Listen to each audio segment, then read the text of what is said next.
Good morning, guys. Today is June 16th. It's a little early this morning. I think it's about 7:19. I've been up since 6, but I didn't go to bed till late anyways. I usually don't go to bed till pretty late. And I'm actually heading out to Chattanooga, Tennessee today to go to the 2022 Junior Nationals. And it's been a while since I've been there. I used to be in Chicago, and they moved to Chattanooga, Tennessee, which I head out, go to South Carolina first and have a layover there, then I fly out to Chattanooga. I should be there by about 3:30 in the afternoon. So it's a full day of traveling to get there, which, at this day and age, because of, there's so much crazy shit going on with the traveling right now. A lot of flights canceled and like a lot of shit is going on. It's hard to travel right now, but I'm kind of like really apprehensive about traveling today too. So this will be the first time in like 2 years that I've gotten a plane where you didn't have to wear a mask. Now I'm not gonna wear my mask, right? I don't wear masks. I haven't worn masks. The only time I've actually worn was when I had to get on a fucking plane. And like I'm a little apprehensive about it. Like I feel weird about it, and it's fucked up because I should be like super happy, and be like, hey, fuck it. But it's just like, is it a trick? Like, am I gonna get there and they're gonna be like, haha, we were just kidding. Put your fucking mask on. Like it's weird the state that everything is in right now. So like usually I'm really like kind of, I haven't liked traveling for the last 2 years. I just haven't. Like with all the restrictions and the people acting up and fucking, you never know what the fuck is gonna happen when you get to the airport. People want to argue with you, fight with you. Like, it's been frustrating. So we're going to see how this is today. I mean, I'm like, part of me is actually excited because I like traveling and it's been such a shit show for the last 2 years that I'm excited to be kind of a little bit normal. But still a little apprehensive. Like it's like you're shell shocked, right? You've been fucked around so many times. Wear the mask, don't wear the mask, get the shot, don't get the shot, all the bullshit. That you're like, you know if you're going to get there and like halfway through standing in line, some new fucking thing is passed and the judge decides now you have to wear them. There's going to be an announcement at the fucking airport. That's what it was when they took it away. People were on the planes and they announced it in the air. You don't have to wear it anymore. They took it off. It's like the weirdest shit has been happening. So I'm going to get up. I'm probably going to fast. I'm super hungry already. I've been eating a good 5 or 6 meals a day still, back up to about 209 right now. And of course, I'm going to lose weight this weekend. So one thing that I do also besides judging, I'm not actually going there to judge, is I do these live streams. So last year at the, what was the first one? The DC Pro was the first one that I did. And after the DC Pro, which was, my arm's getting tired over here, which was in June last year. June? Yeah. I got the opportunity to do the live stream for North Americans, for Masters Nationals. And then at the end of the year, I was asked to be the anchor for Nationals. So if you watched the live stream last year for Nationals, that was myself, Neil Hill, Mauro Sassa, Skylar Lanier, and Laura Lee Chapados. They would rotate in and out, and I was the main constant. I was the anchor. So when it came time this year for Junior Nationals, they're having a live stream. They decided they wanted to have someone that was going to host it. I got the call, so now it gives me more opportunities that, and that's something I really strive for, to have more opportunities. The more things you can do, the better you can do them, the more opportunities you're going to have. So between judging, training people, and now doing the live streams, there's more reasons for me ever to be around there. And there's more, of course, streams of revenue coming in from different directions. So it makes you more of a commodity to the company. If you can do more things like that, then you have more opportunities, then you're going to have more chances to make more money and do more things and travel and stuff like that. So I think it's really cool, and I'm honored to actually be asked, because the person who called me, I was actually honored that they called me to ask me, because it was a last minute thing. They weren't sure if they were going to have the live stream. Then they weren't going to have anybody actually commentating on it. And then at the end, he was like, I got a guy. I get the guy from Nationals. Like, I got a guy. So I get the call, and I was a little short notice. I'm like, let's do it. Fuck it. Let's roll. So I'm going to hop on the plane, head out there, and luckily Erin's home today. She's going to drop me off at the airport because I went to check an Uber out. Ubers that were once $31, $29 to $31, depending on, the time of day, are now $59 to $63. They've almost they've over doubled in price right now as far as what your Uber ride is going to cost. So normally if you were, spending like $60 round trip, you're spending $120 round trip now. And that's not including the Ubers I got to take when I get to Chattanooga, which that's an hour away from the airport. So it's an hour drive. So if it's a half an hour drive here, it's $30. It's probably it was $30 and now it's $60 here. It's probably going to be $100 or something like that in Chattanooga, which is, what the fuck, right? I'm just like, man, and of course your expenses are paid from the people that are hiring me. It's not the point. The whole point is I'm like, this is fucking ridiculous how bad things are. It's like you get like, oh, no mask now, everything's gonna be kind of normal, and then all of a sudden you're like, yeah, but you have to pay $5,000 to get to the fucking airport. It's like, whatever. So I think I'm gonna fast until probably about noontime when I land at the other place at Charlotte. I think it's Charlotte. I'm landing at. I'll eat then, but it's time to get a move on it. Again, excited to go, but apprehensive, but looking forward to a great weekend. So I have my Uber driver drop me off today. Prettiest Uber driver ever. Yeah, especially and then right now. I checked the fucking prices for Uber on the way here, just curious. And it's like $23. So, but I'd rather have Erin drop me off. Anyways. Yeah. Good answer. Like on Family Feud. I'd rather her take her time out of her day to drop me off at the airport with all this fucking bullshit, so. This guy's gone. I'm just going. Traffic is fucking crazy. All right, let's get on this fucking plane. All right, so we're through the gate, we're through security. It is very weird being in the airport without a mask. I'm not gonna lie. Like it's fucked up because I've flown so much where you have to wear it. I've been chased down so many times to wear it, and been fucked with so much that you get here and you're like shell shocked. Like you're almost like, fuck, should I put it on anyways? A lot of people aren't wearing them. A few people still are, but it's like you're looking around. And it's like reality, like two different realities blended together. People that are scared and people that aren't. People that want freedom and people that don't. And it's just weird. I feel like regardless, it's just another thing that divides us and separates us from each other rather than bringing everybody together. So it's time to get on this shuttle, get to the gate. All right, I scrapped the whole fasting thing and I actually got a double egg white bagel with water. Here's the thing, they're always worried about the masks and shit. Look at these tables. They don't even clean the fucking tables or wipe them down anymore. They're worried about masks and fucking germs. Realistically, you know, germs are all around us, but they used to wipe this shit down. It used to be cleaning everything. Like the airport used to smell like cleaning, like chemicals and shit. It doesn't smell like anything right now. Like it just smells like the old airport, like the old smell, like an old library and shit. And I'm like, I can't wrap my head around how far things have gone. They've gone from being like so freaked out about germs and cleaning everything multiple times and like having all this like, you know, worry about all these germs and stuff to just like back to normal. But the masks are gonna protect us. Like I don't understand that whole concept. I can't wrap my head around it, but I'm gonna eat. I wasn't gonna eat, but I'm gonna eat now because I'm really fucking hungry. And my weight seems to drop like crazy. I'm definitely gonna drop weight this weekend while I'm gone. So I'm gonna eat this bagel, which actually looks really good. Check this out. It's got the cheese on it, which I normally don't do, but I'm just hungry. Absolutely beautiful out here. Hot, but beautiful. Many of you may not know that I'm kind of into architecture. My ex-girlfriend's father was an architect, Carrie.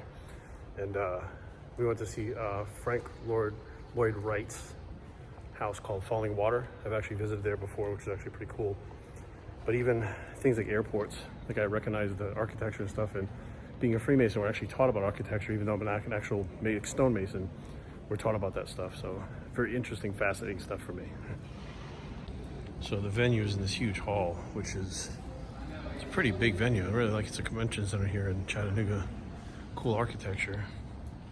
All right, here's the stage setup, which I know you can't really tell. Here's the door we come in. It's a big venue. I mean, it is a big, big place. Very cool. That video wall right there. That is like a mainstay of a lot of what happens with these shows now, these video walls. We used to have the banners that would hang down before, like these different scaffolding and stuff, and now these video walls that light up have really, really clear pictures and stuff on them. There's one there, there's the one across the back, there's one on the other side right there, and the one on top. So they literally have this whole thing that lights up and changes with the different sponsors and stuff on it. It's way cool. And over here are some of the awards, the medals that are being given out right here. So when you win, this is what you're walking away with here. Very cool. These things are pretty heavy. And back here is where my setup is. Right now it's just a table, but so what we'll do is we're back here, we'll set up a TV, a big screen TV right here. Have all the stuff running through right here.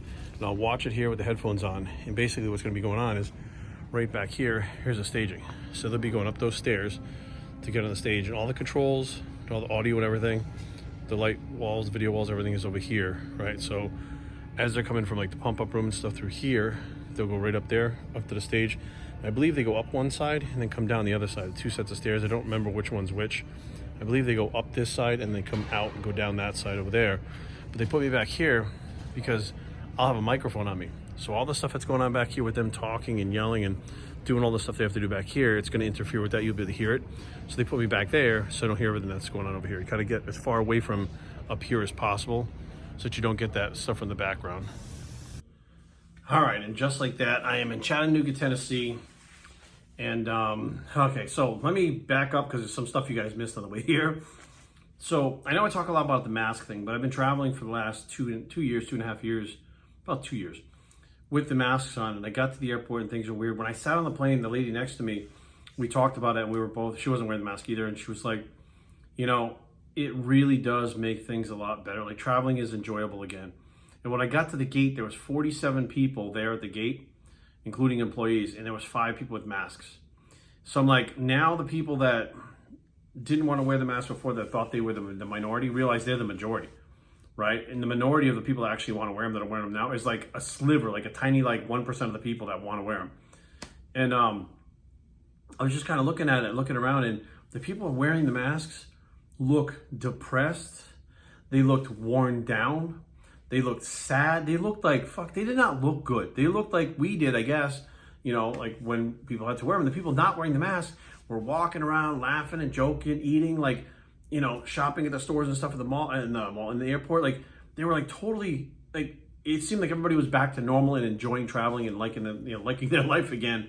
And the people that were wearing them were just miserable. And I keep thinking to myself, like, why make yourself miserable like that? Like, are you miserable because everybody else is not wearing them? Like, I don't know. Anyways, so we landed in Charlotte. It was only like an hour and a half flight. And when I got off the plane, Dr. Gary Udit, I don't know if you guys know Gary Udit, he was there. So I sat with him for a while. We talked about a lot of stuff with the show that we're here for, shows that are coming up in our area, et cetera, stuff like that. So Gary, I pretty much work for Gary most of the time, you know, in the Mid-Atlantic zone, doing judging and the live streams, et cetera, stuff like that out there. So we went to get on the plane. So, of course, Gary came from PA. So we're at the airport together at the layover. So we both figure we're on the same plane, right? So I'm like, I think we're at gate 38. So we're like eating sushi or whatever. I'm like, I think we're at gate 30. He's like, no, we're at 37. I'm like, cool. So we walk over to the gate and we're sitting there hanging out and waiting. And all of a sudden they start calling the people to, you know, get on the plane. So I'm standing in line at gate 37. Right next to us is gate 38. That's how that works, right? 37, 38. So I'm sitting there and I'm like, I'm watching people and they're saying, like, you know, I hear over the intercom, Ward. And I'm like, and I look and the lady first of all, it's a guy's voice. There's a lady. It's 2022. Don't assume, right? And I'm like, she's not on the intercom. Who the fuck is saying my name? It was like, Ward and a couple of the passengers, if you're not here, you're going to lose your seat. And I'm like, what the fuck? So I just happened to look over at 38 and it says Chattanooga, Tennessee. There are 2 flights flying out at the same exact time, 37 and 38, both the same exact planes, flying to the same place, leaving at the same time. Which usually that doesn't happen. I fly a lot. You usually don't see that happening. So I realized, fuck, I was right. I was at gate 38. He was at 37. We're not on the same flight, but we're going to the same place. So I rush over there. I'm like, hey, are you looking for a passenger named Ward? He said, yeah, you know, you just made it. You almost lost your flight. And I was like, fuck, I would have been trying to get on Gary's plane, which would have meant that I couldn't get on the fucking plane because I didn't have a ticket. I had a ticket on the other one. And I would have been stranded at the airport. I would have missed my flight, being there for a 2.5 hour layover, sitting in front of the fucking gate doing nothing. I would have missed the flight. So luckily I didn't miss the flight. So we get on the flight. Gary's on one flight. I'm on the other flight. And we get on the tarmac. And now the whole time we're boarding and stuff, it's sunny out, right? I'm like, whatever. Once we all get on the plane, we start taxiing out. It gets really dark. And I'm like, I'm looking around. I'm like, there's definitely a storm coming. There's no doubt there's a storm coming, right? So then all of a sudden the pilot comes on the loudspeaker and says, hey, we got to wait. We're going to try to wait this storm out. So we're sitting on the tarmac, a bunch of planes sitting on the tarmac. Fine. So I start to fall asleep because I sleep on planes. That's my thing. So I start to fall asleep, and all of a sudden, you know, after about a half an hour, the pilot comes on. He says, okay, we're going to clear. We're cleared to take off. We're going to get out of here. Hang on. And when he said hang on, I went, what the fuck? So this dude was like the fucking Millennium Falcon. Like, instead of going, he was like, whoa, like they tried to get above the fucking storm right away. So we're like, people are like, it's like being in the space shuttle going straight up to the moon, right? So we get above the clouds and we're flying, whatever. So I wound up falling asleep again. And then we land, right? So when I land, I get a text from Gary. He said, hey man, like we just got out. Our 2 flights got out and they canceled all the rest of the flights for the day. So every other flight leaving that airport, I guess by maybe just American, I don't know, the other airlines, were canceled, gone, done. And I was like, what the hell? But when I got to the airport at Dulles, DC, before I flew out, there was nobody at the counter. So I walked up, I said, hey, it's slow today, huh? And the lady goes, we only have 1 flight at 11 a.m. and 1 flight at 2 p.m. flying out of here today. On a Thursday, which is a huge travel day in DC? I'm like, what the fuck? So the airlines are all fucked up again. We just happened to get our flights and get out. And when I landed, it was funny because the stewardess, the airline, I think they're called flight attendants now, was like, okay, it looks like we have another plane departing at the same time, the one that Gary was on. We're going to race him there and see if we can, we're in a race. We're going to beat him there like it was a joke. But it was like, by the time we got there, we were the only 2 planes that took off, and that was it. Everything else was canceled. So we made it here. Checked in a hotel here in Chattanooga, Tennessee, which it is hotter than fucking hell in this place. Like, I'm pretty sure fucking hell is a couple degrees cooler. Like, I'm shocked. I came to Tennessee many times as a kid with my family here. I came to visit WWE superstar Sheamus here, I think around the same time in June, before the pandemic in 2019. But I've never felt heat like this here. It's like being in Vegas. It's like so fucking hot, but it's humid. It's not that dry heat in Vegas where you walk outside and you're warm, but you're not really, like your skin is not all fucking clammy and shit. Here, it's clammy as fuck. So we got here. I went over to the venue, checked it out. When I land, that's what I like to do. When I get to a venue or to a show, I literally drop my stuff off in the room and I go to the venue and I scope the whole thing out. How do you get there? How do you get in? I got my bracelet, my all-access bracelet. Right? I get everything set up before I even unpack my bags. I meet with the promoters. I meet with everybody that's involved. I make sure my job is very clear, what I have to do, what has to be done. And I do that shit before I even unpack my bags. Like, that's me. That's what I do. I want to make sure that we're on the same page, that there's no surprises when I get there. And so I did that, and the check-ins were going on as I was doing that. Came back here, did a little Skype call with Aaron to see how everything was going back home. And now I had one more meal. So I've had 3 meals today. I was going to fast. You guys saw this morning I was going to fast. That went out the window when I got to the airport, and I saw these sandwiches that were actually pretty clean. Like, I was surprised there was no oil in them. They didn't cook the egg whites in oil and stuff. The bagel was whole grain. I was like, all right, let's run with it. So I actually wound up eating the bagel. Then I had sushi with Gary at the airport. Then I got here and I had my bar and these things. I like to eat these things a lot, to be honest with you. I mean, that's backwards, right? It shows it backwards, I think, because of the camera. But Wicked Cuts by Branch Warren's company. Love these things. Me and Aaron eat them all the time. And the bars that I'm eating right now are the MRE bar from Redcon. So I do like the Outright bar too, but I do like the MRE bars. This is one of the few bars besides the Outright. They also don't fuck with my stomach, but these don't fuck with my stomach. I can have a couple of these a day and they don't fuck me up like that. So I use those to travel too. And now it's just time to settle in. I got to do client check-ins on my my emails and stuff. I'll have dinner early. It's about 7 o'clock p.m. right now. There's no time difference from home, which is good. And then I'm up and at the venue for 8 a.m. in the morning. I just got a text from Robin Chang. 8 a.m. We're ready to roll. So if you guys are going to tune in to Junior, well, by the time you guys see this, it'll already be done. So if you tuned in and you heard a voice on the live stream, it's me. I'm the only one. I'm anchoring it. I'm the host. We're going to have a good time tomorrow. I'm excited. A lot of great athletes. I saw the check-ins. They're all in shape. Of course, a national show. Everybody's going for their pro cards. They have multiple pro cards being given out in the divisions. And I'm just excited to get it moving. Like, I've never worked this show before. I used to come to this show. My ex-girlfriend competed at it a couple of times. Carrie, if you guys remember her. But I've never actually worked the show before, and I'm excited to actually work the show. So I'm going to get my shit together, start focusing and do my shit that I need to do, and then just hit the hay early tonight so I can get up and then start rolling in the morning. So you guys stay tuned for day number 2 of this vlog, which it's probably going to be a long vlog. Maybe I'll even do 2 parts. I don't know, because I shoot my mouth off. This is 8 minutes, just this piece already, but I feel like it's important to get this information out because, a lot of vlogs, they give you a lot of entertainment, but I want you guys to have context into how these things really are. Like, how is it really when you go on the road to do these things? A lot of people think it's just all fun and games, which, don't get me wrong, I love this. It's, bodybuilding is my passion. It's been my passion since I was 14 years old. At 46, I get to do this for a living. It's my career where I travel all over the country, do all these things. It's an amazing life that I've been given from bodybuilding. And it's still work, though. Like, don't get me wrong, I love it, but by the time I get home, I'm exhausted. So I had one show last weekend. Again, fast-paced, go. It was a pro show. Pro-Am, the DC Pro-Am. Then I have this weekend, and then next weekend I have the Maryland State East Coast Classic, which I'm the head judge at that one. So it's like 3 weeks in a row when you're doing this traveling and you're working like this and you're getting up early and you're going to bed late and you're doing clients, and it can be stressful and it takes a toll on you a little bit, but I do it with a smile because I love it. And I don't really feel like you can ask for anything more. If you can get paid and travel, and it's something that you really enjoy and you love, and the people around you are awesome and they're like your extended family, shit, I'm winning all the way around. So you guys have a great night. I'll see you in the morning for day number 2. Should have took a video of this before I started eating, but scrambled eggs, banana, bagel, over here, oatmeal with raisins and not almonds, walnuts in them, and just a glass of water. Get this meal in, we'll head over to the venue. I usually like to try to do a good breakfast or first meal of the day.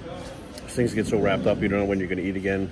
Could be 6-7 hours before I wind up eating again, depends on how fast the show runs, how many competitors are there.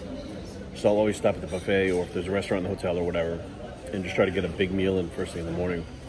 And try not to drink a whole lot of water, because then I got to pee all the time during the show. So this is pretty much a staple. I do this at every show that I go to. If there's not a restaurant at the hotel, I find the nearest restaurant and just sit down and have a breakfast. Like when we were in Australia, Casey Mitchell and I, when we were with Primeval, the one-legged monster, we found this place called the Grain House. Was the name of it? The Grain Place or the Grain House? I think it was the Grain House. About 10 minutes from our hotel. What we would do is we get up. Well, we were in a hotel. We had an apartment that we rented.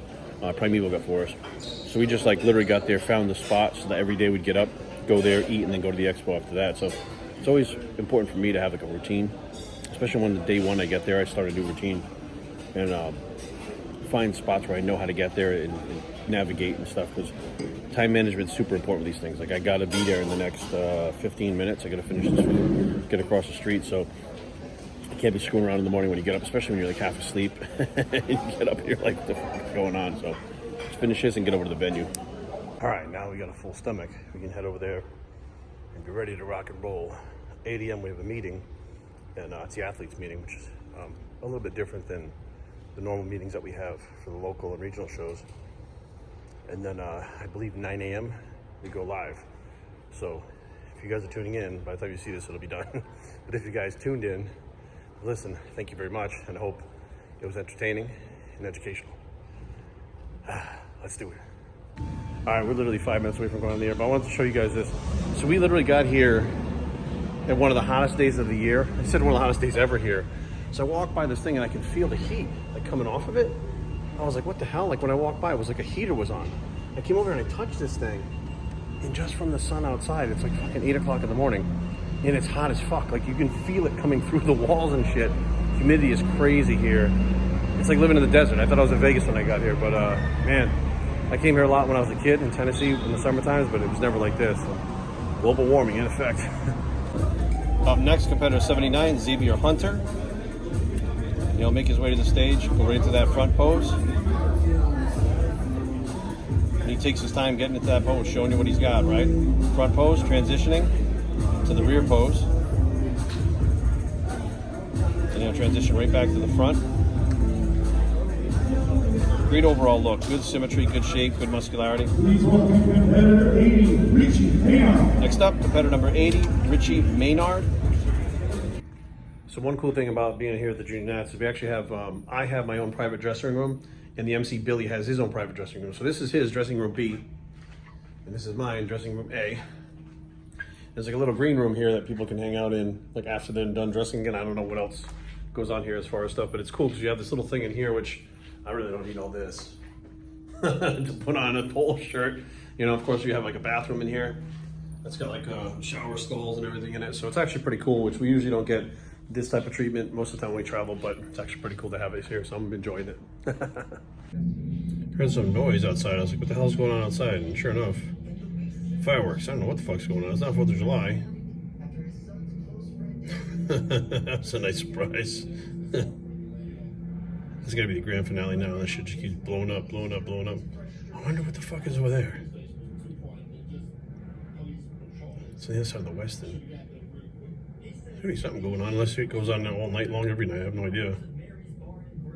Chattanooga, Tennessee. Fireworks randomly.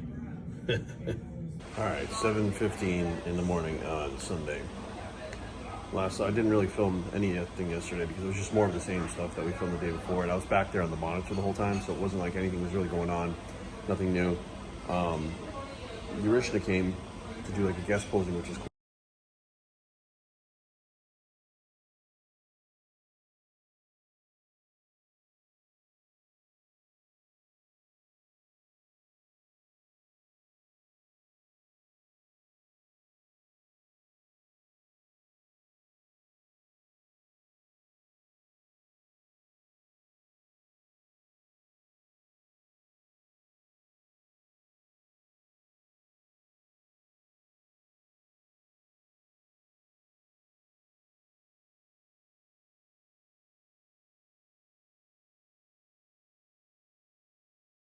Posing, which is cool. I've been friends with her for a few years now.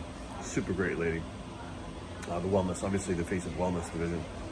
And now I'm up I'm gonna eat this quick meal, which is today's a cheat day, which I'm not going too crazy on it, but this is what they got available, and I'm like, I need something in my stomach to travel, so I'm gonna eat this and then catch an Uber to the airport, and then we'll begin the trek home. Luckily, or hopefully, we don't come into any issues. There was tons of issues with people getting here, flights canceled, and all kinds of crazy stuff, but we'll see what happens. I know I gotta go from here back to Carolina again and take a jump off. Man, that thing like burnt that thing or what? It was like a hockey puck. I think I overdid it. So I gotta jump off to Carolina, 2-hour layover there, then back home to Dulles. But for now, this is what I'm gonna eat. So I had the scrambled eggs again, and of course cantaloupe. My dad used to love cantaloupe. I like cantaloupe too. They have biscuits and gravy. I'm not doing the gravy. I'm gonna have the biscuit, some fried potatoes, which you guys see the size of my hand. I'm eating very little of the junky stuff. And then of course my English muffin, which looks like I turned into a hockey puck. I think I overdid it. That's my breakfast. Don't judge me on the English muffin, okay? I'm not a cook. I'm not a chef.